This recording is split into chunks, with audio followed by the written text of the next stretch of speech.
you looking for an internet talk radio station for your podcast? Look no further. At the helm of Passionate World Talk Radio are two women that want to provide a spot for you and your podcast to be heard. There are many other places for your podcast, but PWTR has the audience. You will not be disappointed. Our station has been on the internet for the past 16 years. Call us for more information. 484-364-1032 or text Jeannie White, station manager at THECONNECTSHOW@gmail.com for podcast show details.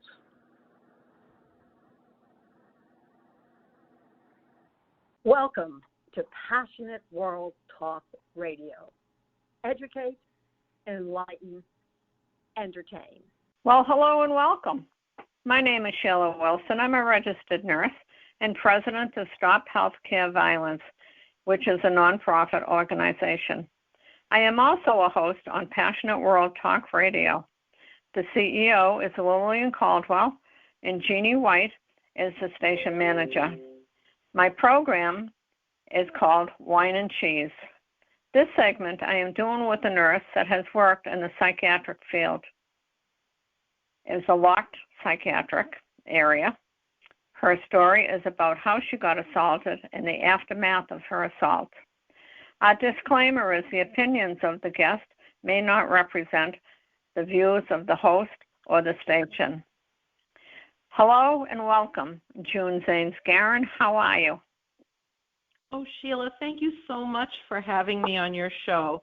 It's an honor and a privilege to work with another nurse and work a bit to shift the energy and make the healthcare workplaces safer. Oh, you got that right. This has been, guys, I have been doing this since 2008. That's a long time. And the violence is still unrecognized as much as it should be. And we are just not making headway into it. But no, tell me. But we have to keep struggling along because, and it's great. I do think that we are starting to support each other, and things like this are awesome. Well, thank you. That I appreciate that a lot. June, can you tell us whatever you can tell us about your assault? Oh, for sure. So just sort of leading into this, for whoever might be listening, I try to share, it's not really a disclaimer per se, but just to give a heads up that some of the topics that we talk about may strike a sensitive nerve. And I really, really, really support people who are struggling with this topic to step back, get some help, get some support, take care of themselves. I can't say that enough because I know that sometimes there are raw wounds that you think are healed, and maybe talking about this or hearing this podcast might stir something up. So take good care of yourselves because you're valuable. In 2017, I left a very long career in the operating room and decided to make a step over into psychiatric nursing. I was in a master's program at a local university to get my psychiatric mental health nurse practitioner degree.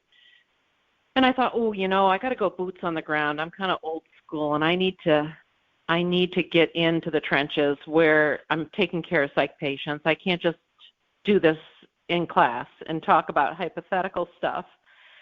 And so I moved on and was hired at a local psychiatric facility. It's a locked facility. And had finished my orientation, was working the evening shift. And one evening we had what started out as a really peaceful evening that sort of quickly downward spiraled into not one but two psychiatric safety emergencies. And while we were sorting out the first one and taking care of the first patient and trying to keep the rest of the unit safe and keep the routine, the evening routine going, one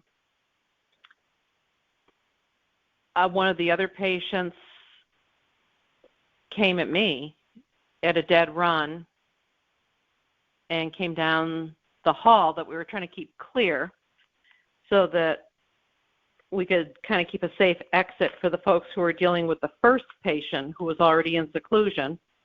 And he, for whatever reason, decided to punch me in the head, which knocked me out. So I was unconscious for the bulk of my assault, fortunately. But then while I was on the ground, the assault continued because we simply didn't have enough people, I guess, to get him off of me. So while I was on the ground and unconscious, he continued kicking me in the head, in the chest, in the neck, in my limbs. Now, was anybody there helping you? No. Well, I think at that point there just weren't enough people to navigate everything because some people, if you're assigned to a job, you have 22 other souls that you're trying to keep safe. So you can't leave a station to go help somebody who's being assaulted necessarily. There were not enough hands on deck at that point because a lot of staff was already tied up with the first psychiatric patient that had had an emergency earlier, a safety emergency. What I remember was regaining consciousness on the floor, realizing that I couldn't see out of one eye, and I heard a patient screaming, "He's effing killing a nurse." And I thought, I don't understand this. I'm all alone on the floor. My shoes are off because apparently when he punched me so hard he lifted me out of my shoes. Oh, so my glasses were off.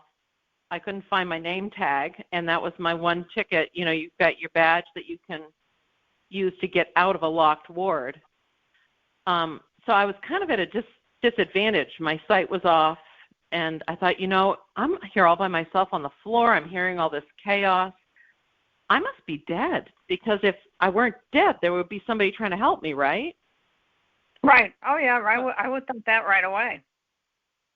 And I thought, well, this is kind of weird. I didn't realize how easy it was to die, but it's a quick shot apparently. And so I heard the other patient screaming again about a nurse getting killed, and I thought, I really need to get off the floor. I need to try to figure out who this is and help her. And so I got up on my knees, and that was when I had an enormous wave of nausea. And for anybody who has ever had a head injury with a bleed in their head, it's impressive how bad the nausea is. It made morning sickness look like a walk in the park. Wow. But I thought to myself, if you're dead, you shouldn't feel this sick, right? So I might still be alive. Oh my gosh. Funny how we think when you're in that type of a state.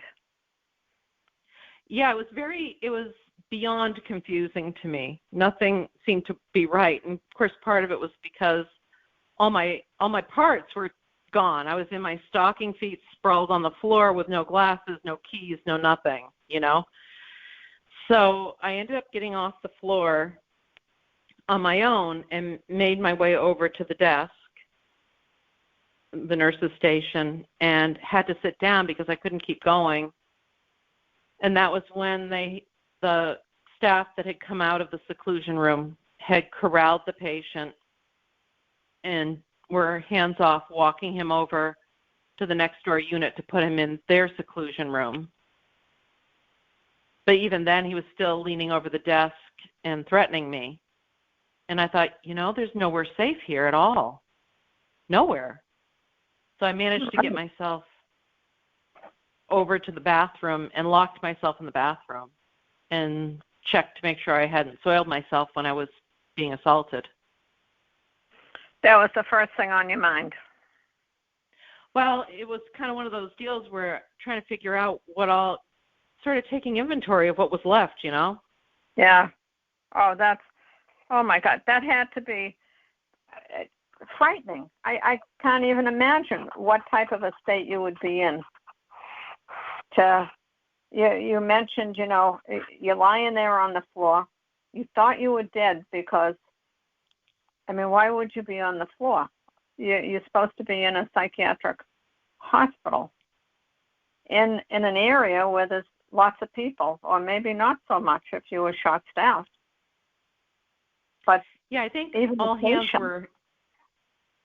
Well, fortunately for me, that one patient, by him speaking up, apparently he scared, because he disobeyed orders, as it were, because he was told to stand down and sit down and be quiet, and he didn't.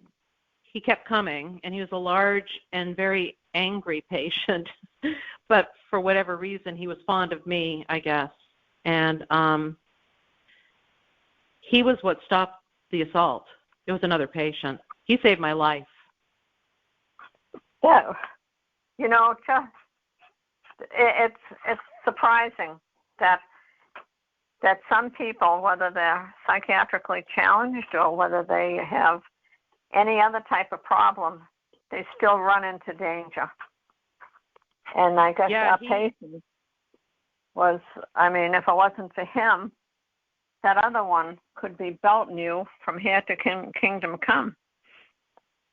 Yeah, I wouldn't have stopped because I don't think there was any way to stop it at that point. But, yeah, I will be forever grateful that he got up out of that chair and was yelling. Forever. And how long did it take? I know that you probably can't tell me everything because you certainly have had, an issue with all of that. But how long do you think it took? You mean how long did I think the assault lasted? Yes, and how long it took to get help from your staff?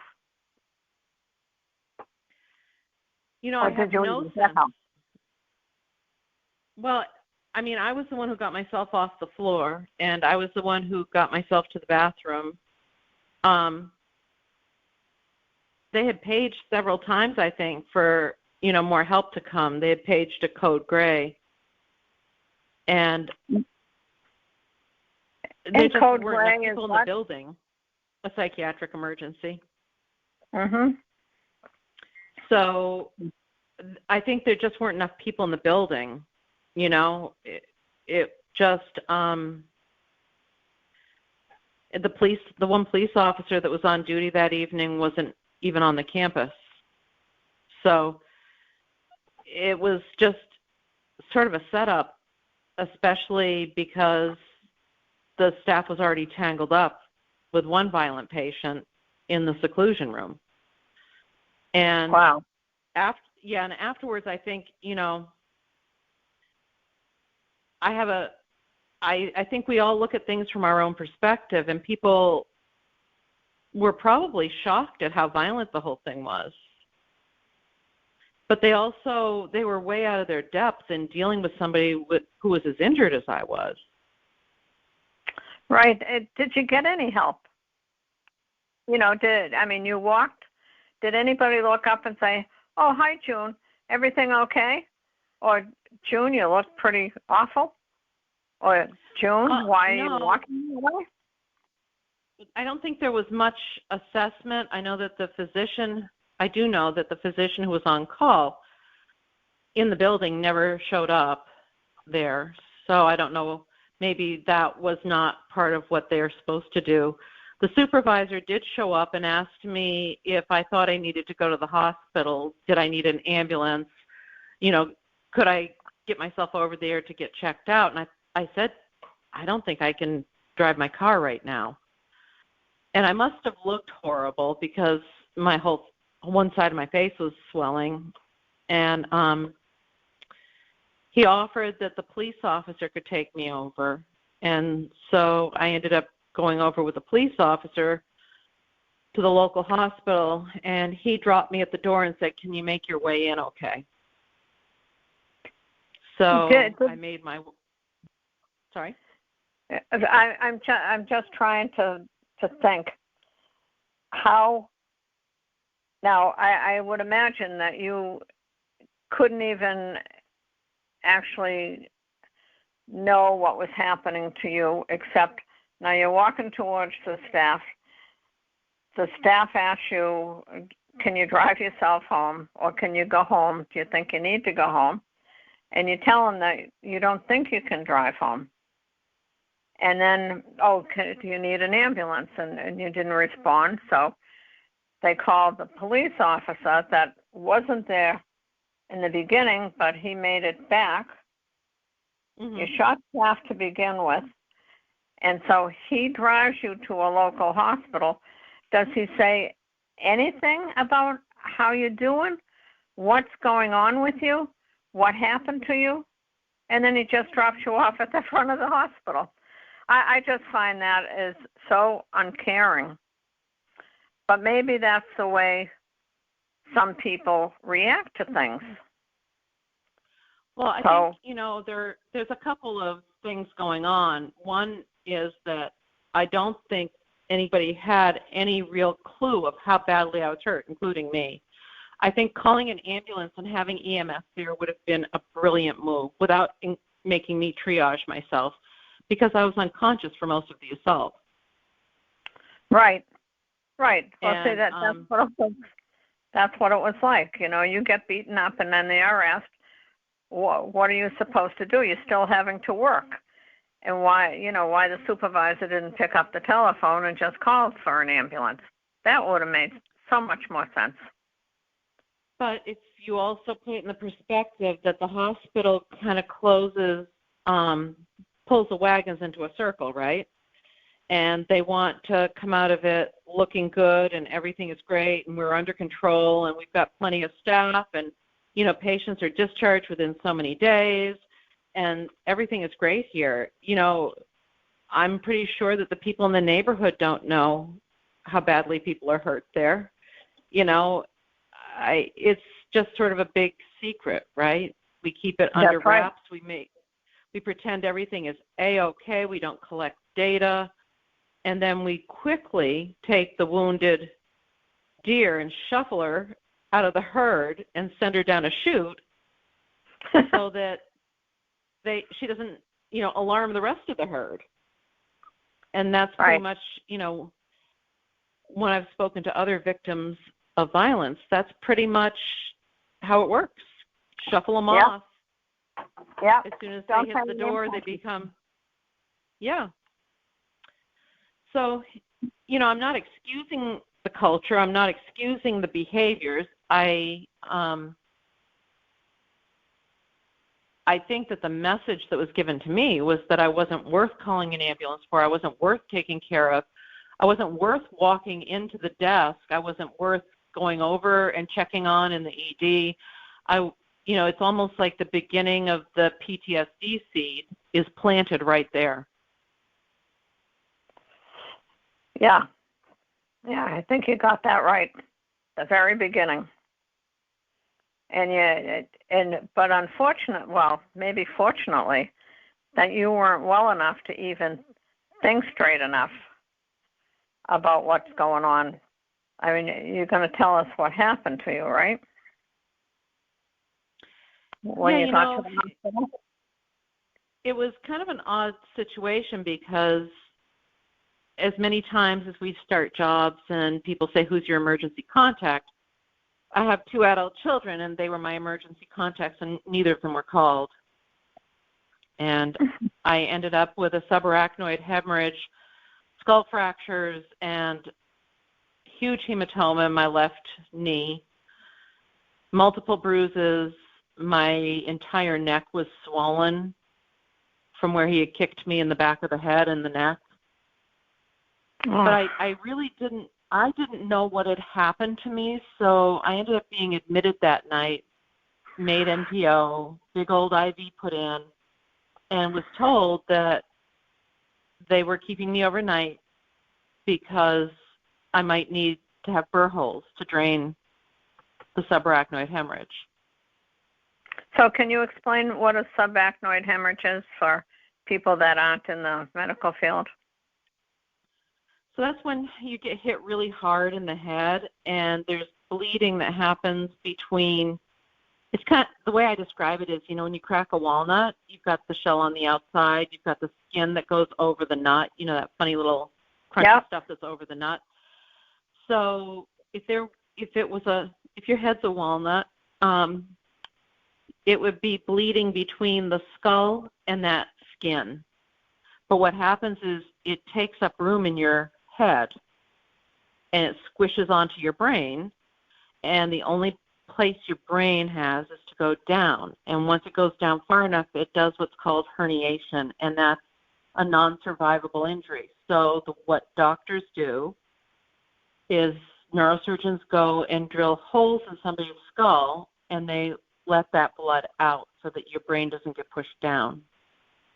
Sorry if I've offended anybody with my simplistic neurosurgery discussion, but that's kind of how it's dealt with.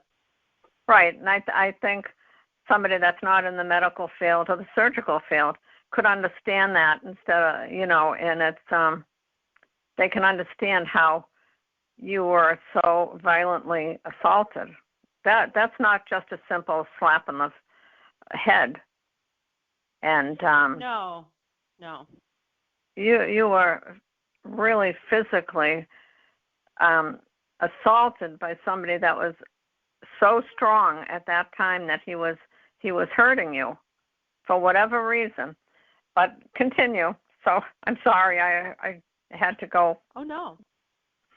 I appreciate that. But I ended up spending the night in the hospital. It was kind of strange because I realized that when we care for each other, it's kind of a trite saying, nurses make the worst patients.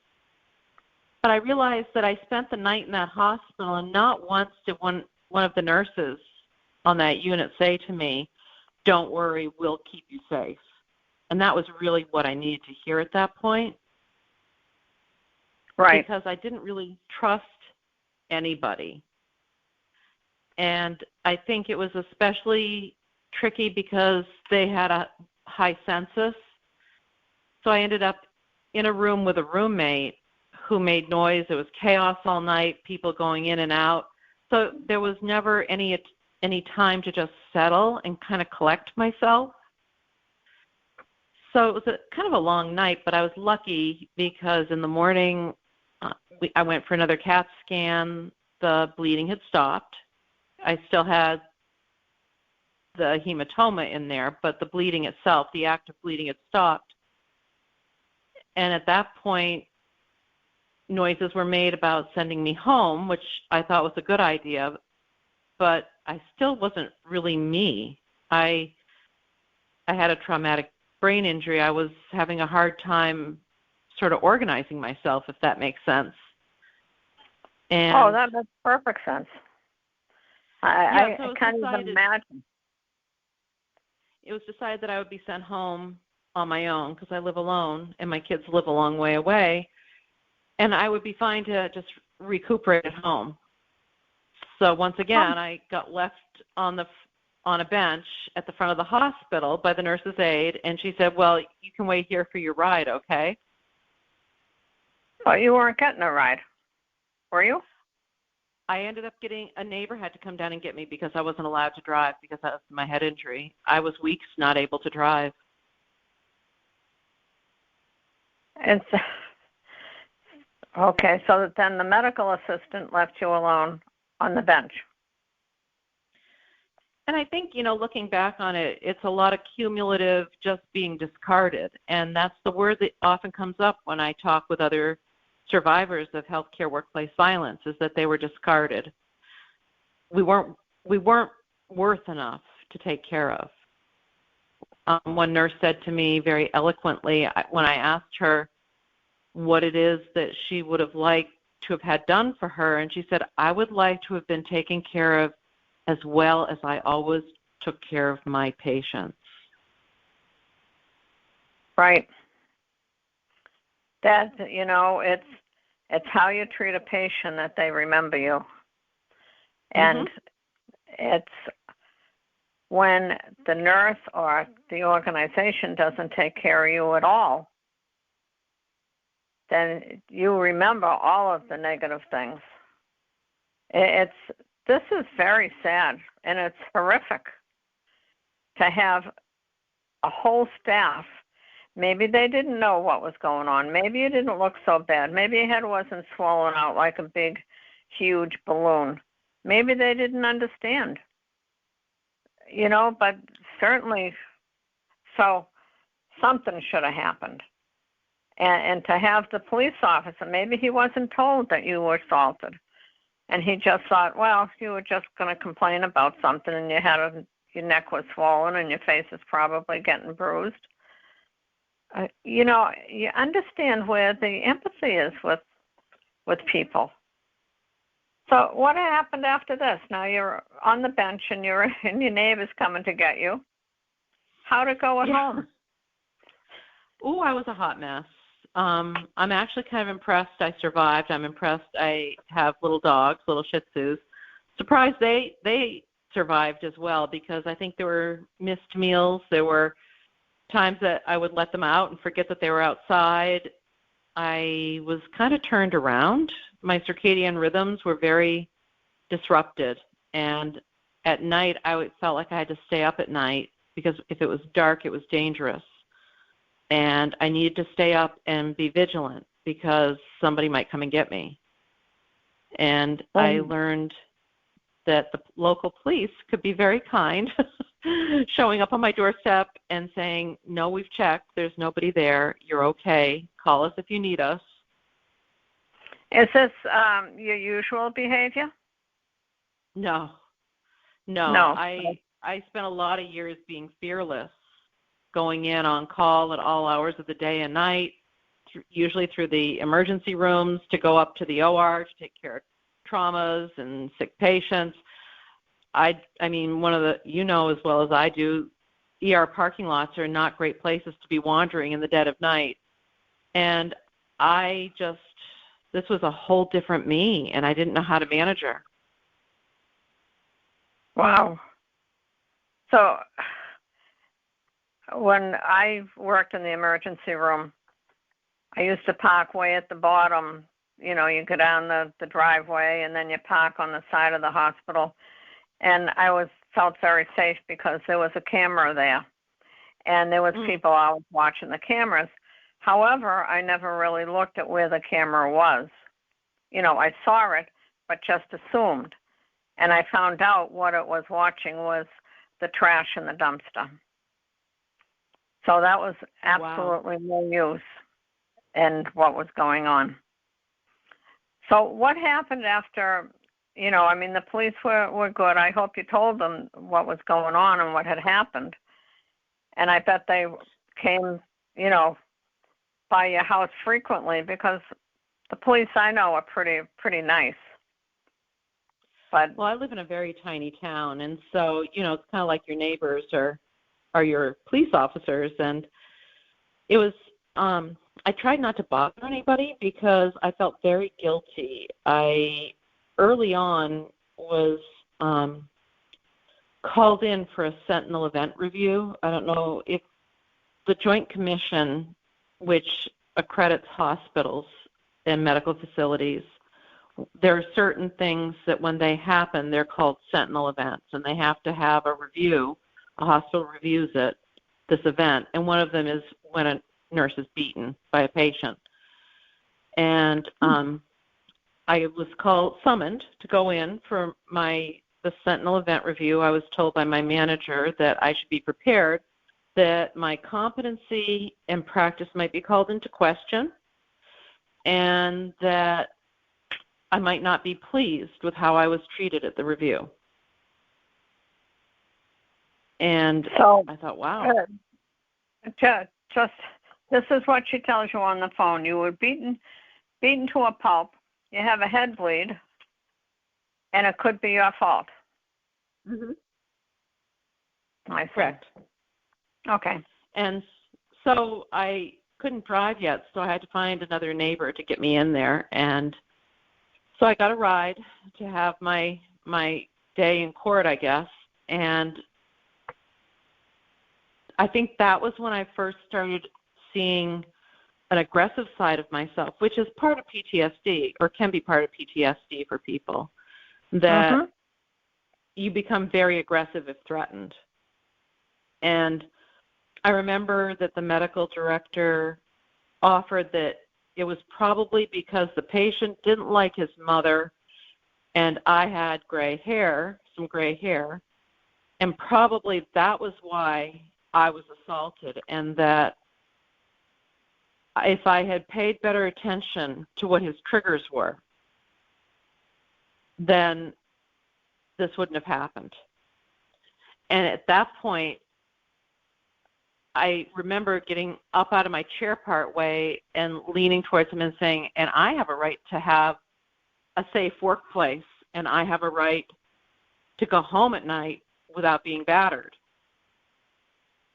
I don't see that this is in any way my fault. Good for you. But I thought to myself, I could have just as happily reached across the table and grabbed him by the throat at that point. And I thought, this isn't me either. What is going on? I'm not even me anymore. And it wasn't long after that I realized I could never go back. It's very scary when that happens. And, there are times that most of the nurses that have had PTSD, no matter what, can really identify with you. And they truly need to stop and think, what is happening to them. I mean, to be told, after you get assaulted, everything that has happened to you, all of the craziness, the negativity, the not even caring, and then they think it might be your fault. Yeah, you have gray hair. Well, what's he going to do, attack every gray-haired person? And maybe you should have known some of his triggers. You're lucky you get report. You're lucky you get a face with a name. And in all fairness, if patients aren't sharing what their triggers are, if patients aren't sharing information with you, I'm not sure how you're supposed to fabricate them, Right. You don't have on your care plan triggers for this person. Don't let a nurse or a doctor with gray hair take care of him. He doesn't like big-breasted or no-breasted. He doesn't like this. All of those triggers that get him all upset. Exactly. He's out in the street. Whatever happened? Did he get punished? No. Finish with your story. Oh, no. That basically, I think that who knows what got written on the report. Anything could have been written on that report. But it was odd because afterwards, theoretically, the police had come to investigate when I was still in the hospital room and took pictures and filed a report. And I looked at the report afterwards, and I realized that one of the witnesses that they interviewed was actually a day shift nurse. And the assault happened in the evening. She wasn't June? in the hospital. Yes. June, can you repeat some of that, because for some odd reason you went blurry. It could be my telephone. But the police came in while you were in the hospital. Yes, and had interviewed me and explained that in this state that I live in, that we don't press charges against somebody who has hurt us. We become evidence, and the state is the entity that presses charges. So a crime committed against a person is actually a crime committed against the state. And so they filed a police report, and in the police report there were pictures that they had taken of me and whatnot, and they interviewed witnesses, one of whom was a day shift nurse, and who wasn't even there, so everything was all hearsay. And I thought, that's kind of weird. I watch enough crime TV, that this isn't really a very good, what is this about anyway? And so then the patient was actually indicted, the grand jury sent up an indictment. They felt that there was enough evidence of a crime against the state that he should be tried. And then he was assessed before the trial, and the forensic psychiatrist that assessed him said that he was unrestored but no longer a danger. Therefore, he was not competent to stand trial, so he walked free. So he walked free into the public? Yes. So he's unrestored. He's out among you all now. Yeah. Well, wasn't that a sentence in one of the movies recently? So you said he was unrestored and incompetent.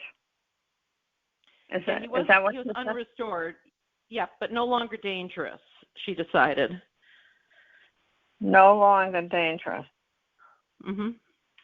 And so that must have happened after the accident, after he beat the living daylights out of you, that he is no longer dangerous. Was he put on new medicines or?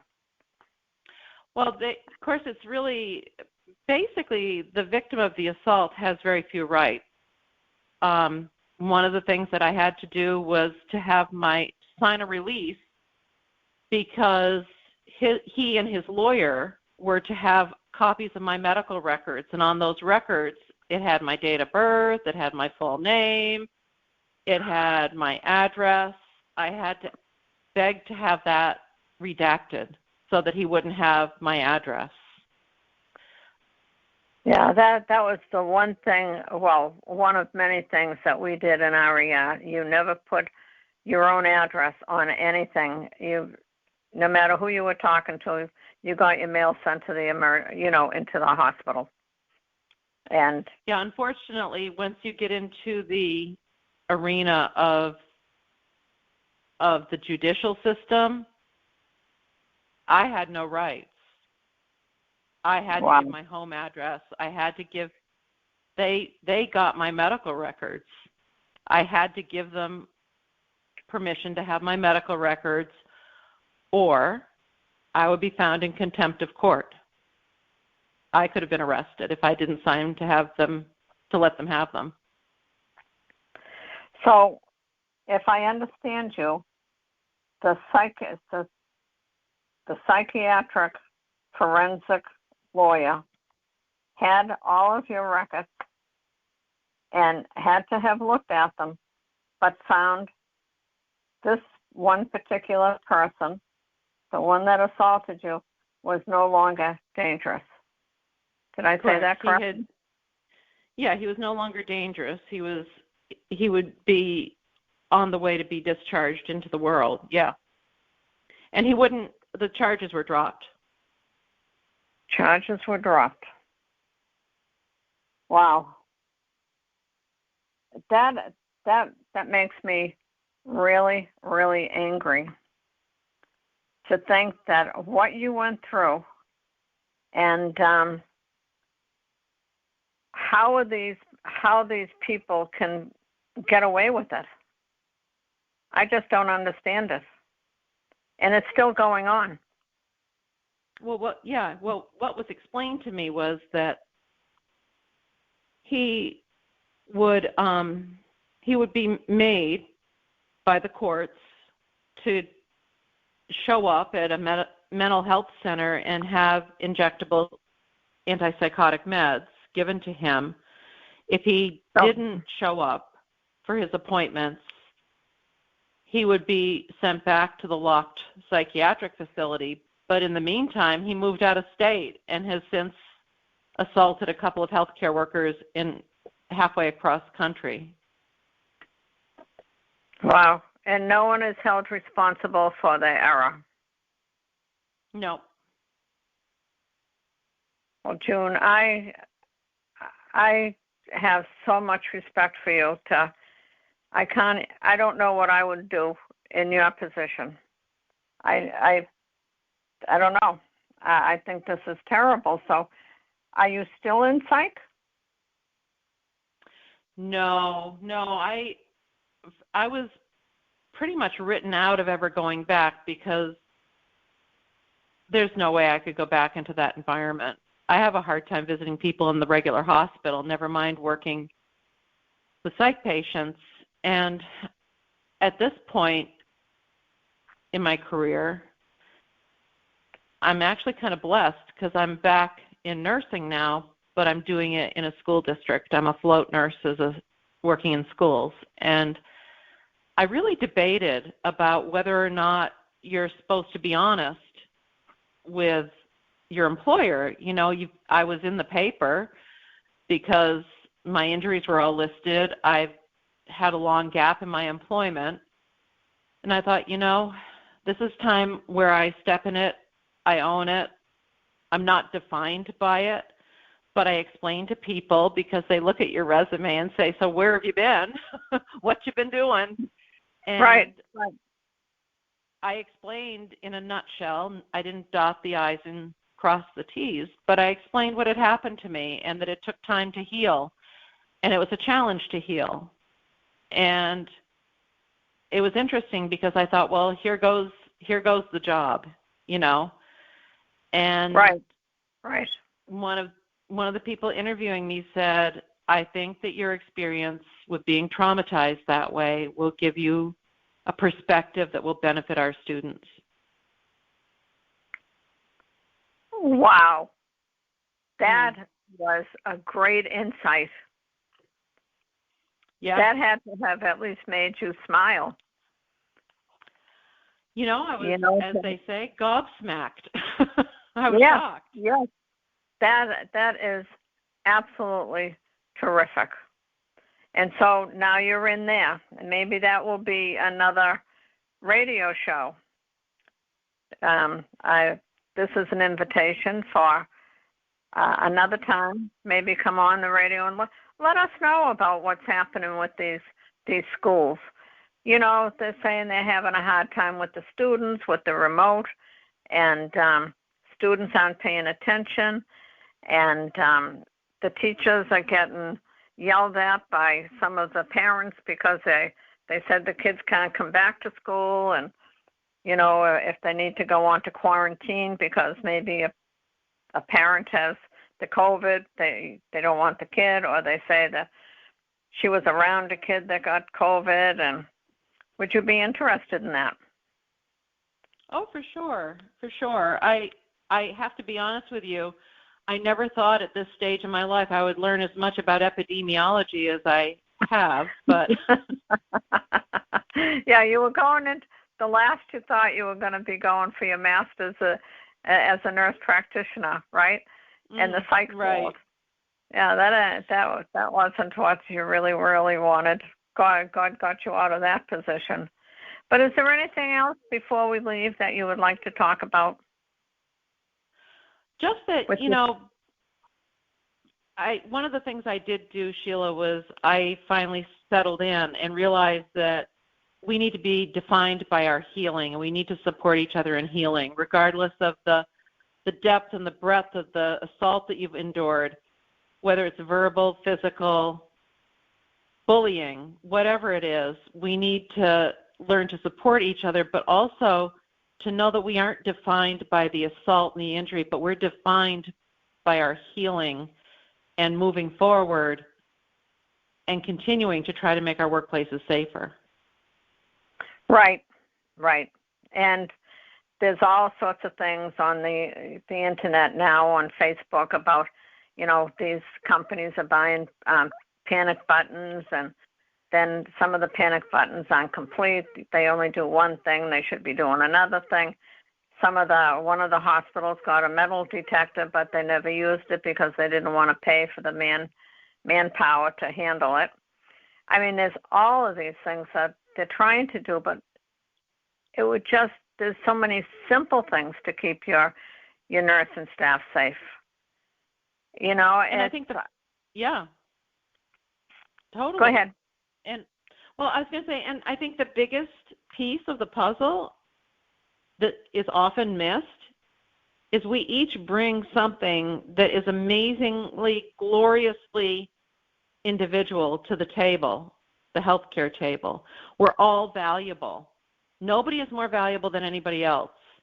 Nope. And we deserve to have a safe place to work. And we are the people who work in the trenches. We know where the shots are coming from. Yeah. You know, so for the managers out there, take a listen to your staff. Encourage them to document. Encourage them to seek care. Help them and support them to stay safe and healthy in the workplace, because we're dwindling and we are valuable. Yeah, so what's going to happen to the most important person in the whole thing, the patient? When they go into the hospital, there won't be enough nurses. And we know it's the nurse that changes the patient's life. And we run through everything into the doctor. And the nurse practitioners and the doctors, they have got such a role. And they should all be respected, but if it wasn't for the nurses, they wouldn't get the information the way that we can feed them. I think what you're saying, June, is absolutely what should be, happening. And OSHA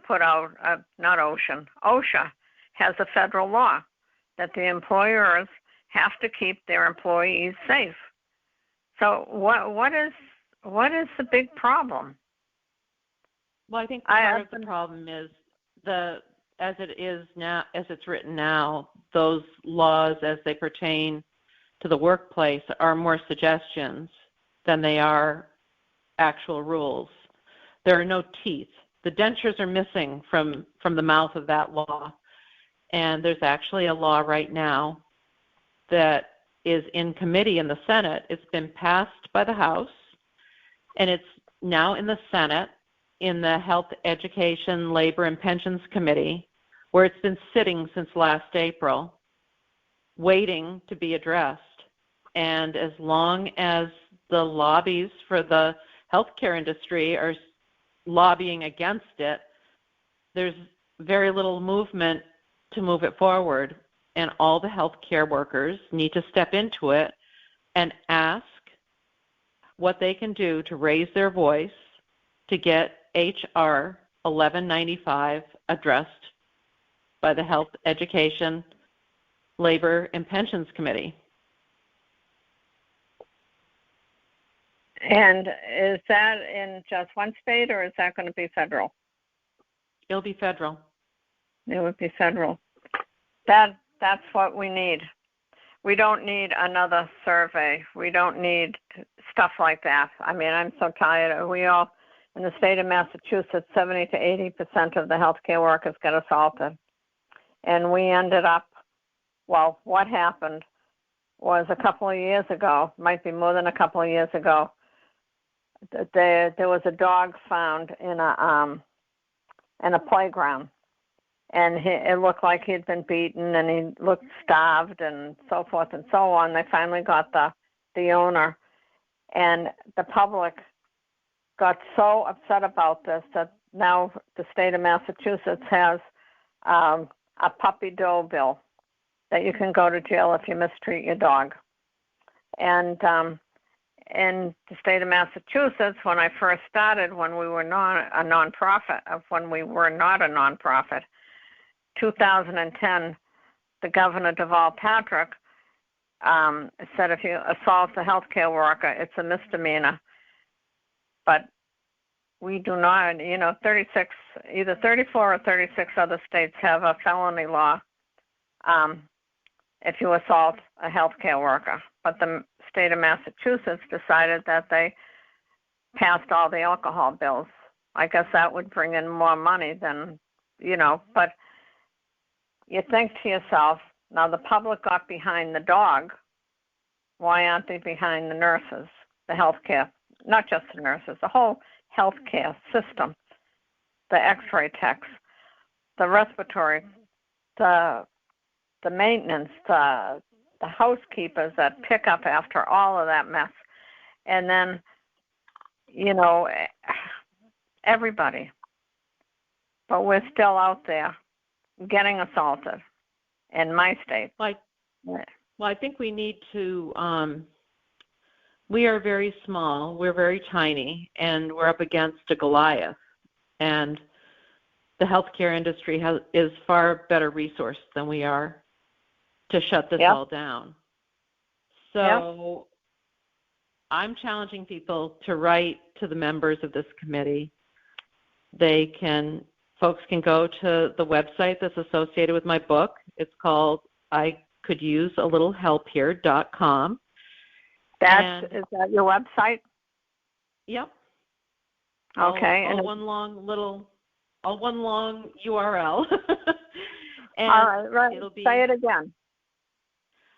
ICouldUseALittleHelpHere.com. Okay, good.